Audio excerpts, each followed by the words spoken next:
What's up, guys? Before I get started here, I just want to apologize for the amount of time it's been since my last tutorial. I've been very busy with things in my personal life, and I'm now back to my normal frequent uploads. Also, as you can see, I've got a green screen, and my layout has changed. It is subject to change more, so expect that in future videos. So today we have Rake Tapping, and I've got the trill speed test up, created by No One Man. It's the same song that I had up when I was teaching alt tapping. And that's because the most basic rake tapping is very similar to alt tapping. So when you're alt tapping, what are you doing? You're tapping once, fretting once, tapping once, fretting once.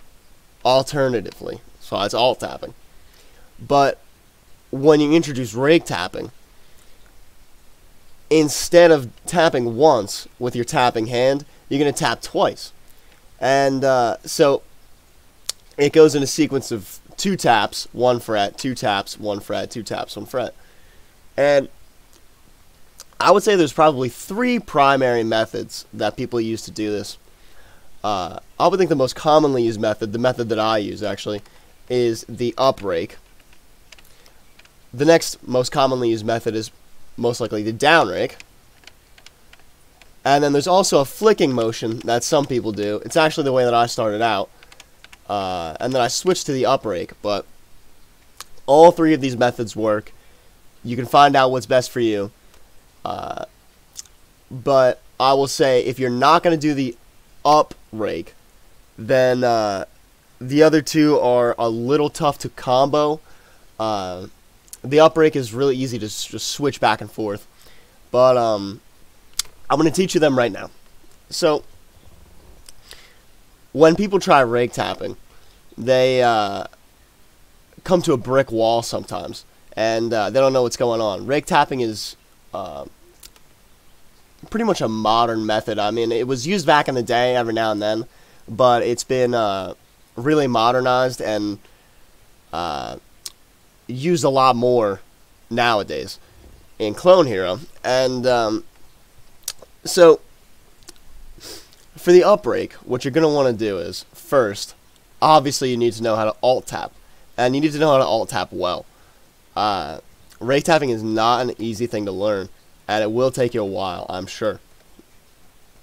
So what we're going to do here is we're going to turn this way to try to show you that rake tapping is more of a motion of going past the guitar. Here, let me turn more. It's more of a motion of going past the guitar and not straight up it, like most people think. Even though it looks like that,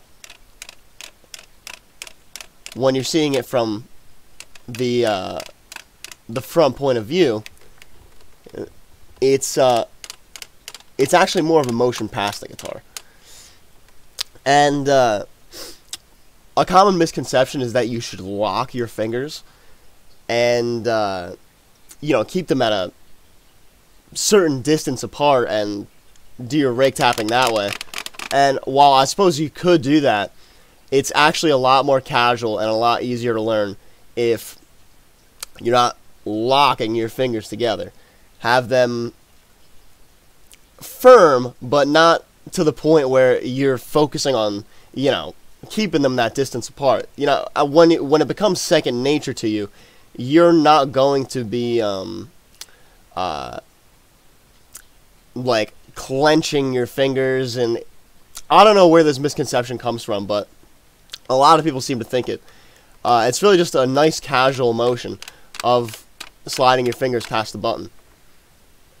And so a way that you can practice this motion is to get on the trill speed test right here, or really any trill.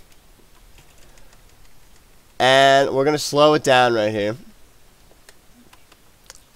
And instead of starting out tapping, I'm going to start out fretting here, just to give us a little more time to get ready for the motion. And what you can do here is fret, put that first tapping finger down, and when the second one is coming out, just slide it off. Slide it right off the guitar. Just like this. There. So you fret the first one, if it's more comfortable for you. And then when the first rake motion comes, put that index finger down, and when the next motion comes, just slide it off the guitar.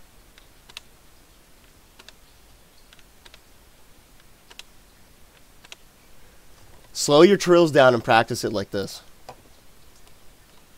We're going to do it right now.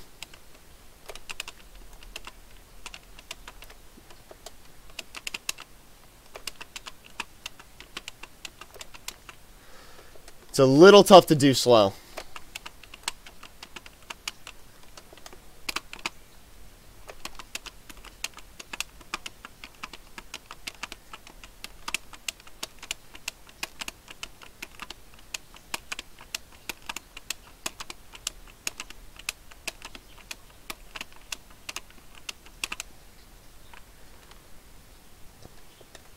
So let's speed it up a little bit.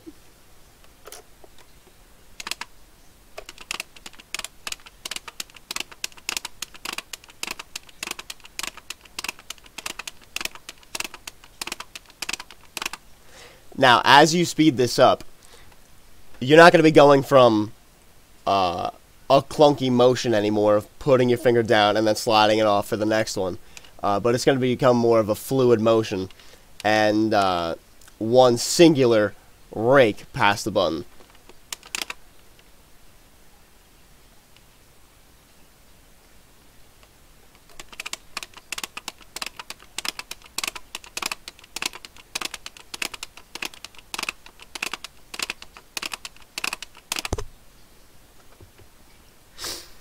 Alright, now we might as well speed it up to full speed here.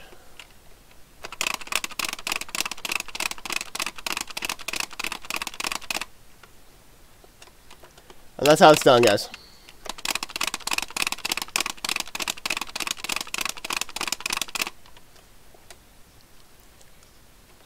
Now, if you're trying to learn this and you feel like you're just absolutely stuck, you gotta just keep trying. And I'm telling you, you will learn it.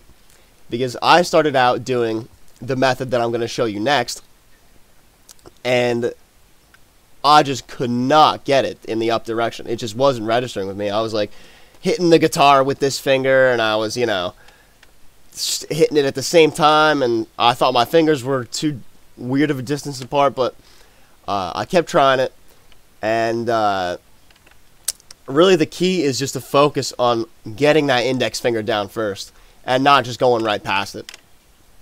And I promise you, you will get it eventually.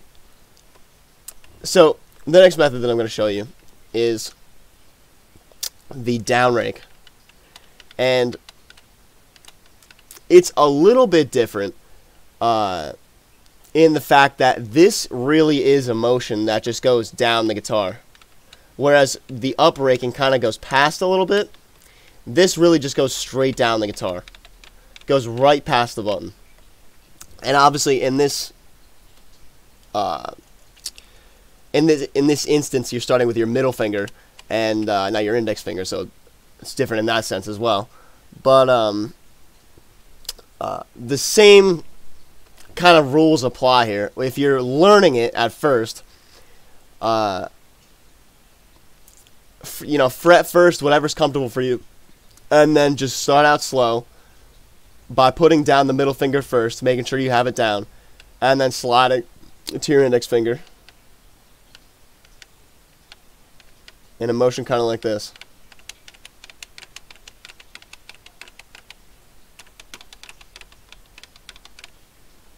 I personally don't like down raking. I feel like it's awkward for me.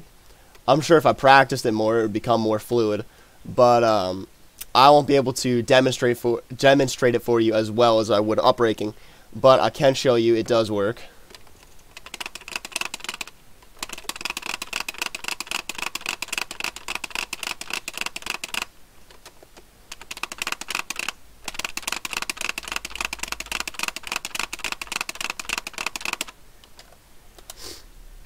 So I probably missed a few of those rakes there, but you can see it does work. And I mean, it's a valid method. People do this. And if it works better for you than the other methods, that's totally fine. So the last method is the sort of flicking motion that some people use as well. I think Randy does this. And it's more of a motion of, when you think back to how I explained rake tapping in comparison to alt tapping, I said instead of tapping once, you tap twice. And this is kind of the most bare bones method for rake tapping. You're literally just tapping twice. It's kind of a motion like this. You're in either direction you like, just tapping twice. And here, let's see, what angle could I best represent this from? Probably over here. It's sort of, let's say if you were starting on red, it's a motion of sort of flicking to yellow. But you're not trying to touch yellow, obviously. And so you do like one flick past, and then you go to the index finger. I don't think anybody does it index finger and then middle finger, but I suppose you could. Anything to get those two inputs in. I mean, if whatever works for you. So it's just something like this. And this does work too. I've used this. And I'll show you right now.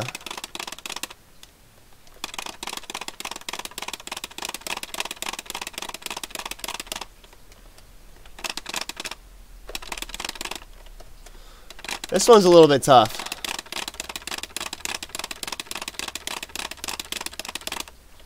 If you don't practice it often.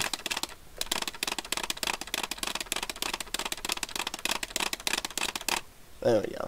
That was about the cleanest one I've had.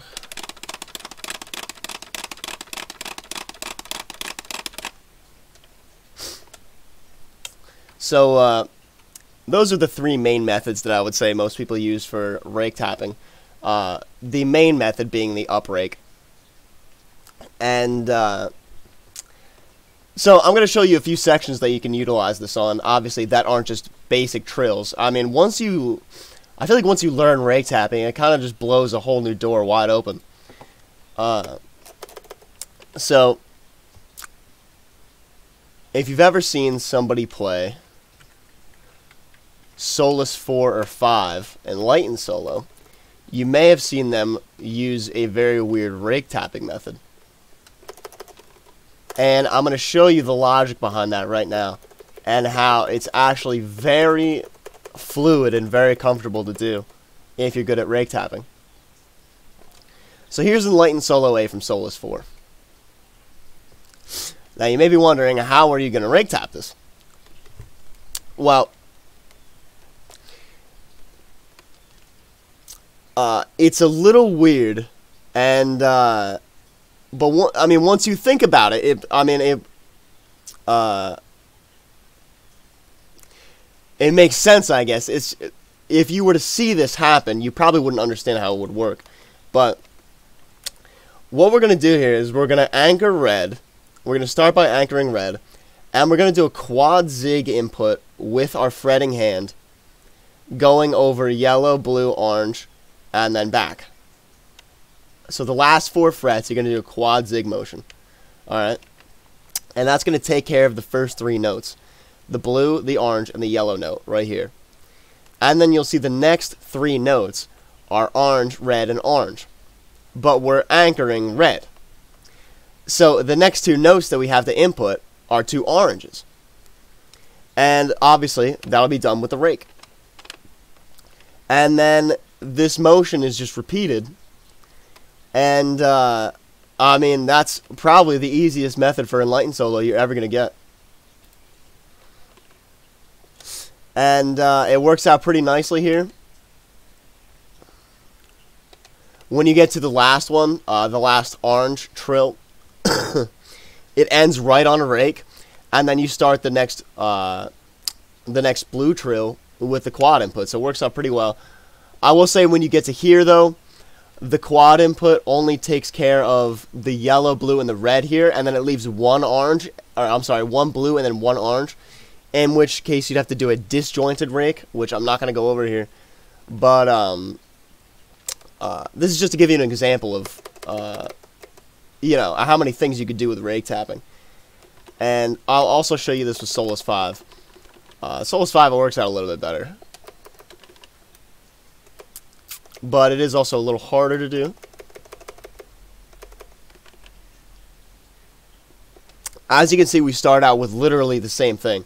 So I'm not going to explain it again. You just do literally the same motion I just explained until you get to here, when the only thing you'll do differently is the quad input, which now you're going to miss yellow. So you're going to do it over green, red, blue, and orange instead of yellow, or I'm sorry, red, yellow, blue, and orange.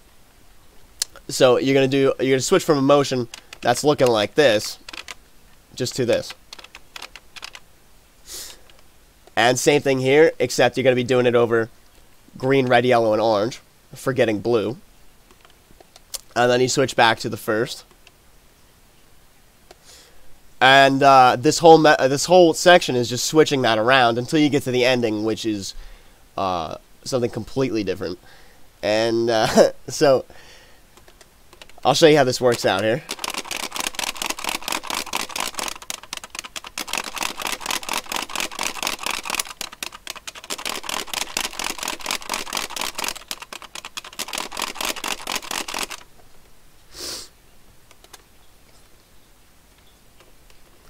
Alright guys, so I hope this video shed some light on rake tapping for you. I'm going to link Trill Speed Test in the description, so you'll have it right there. And I suppose I'll leave Solos 4 and 5 in the description if you want it. And, you know, I really hope this video would give you some insight on learning it. And I hope that you will go out and try to learn and improve your skills at the game. And have a good day, guys.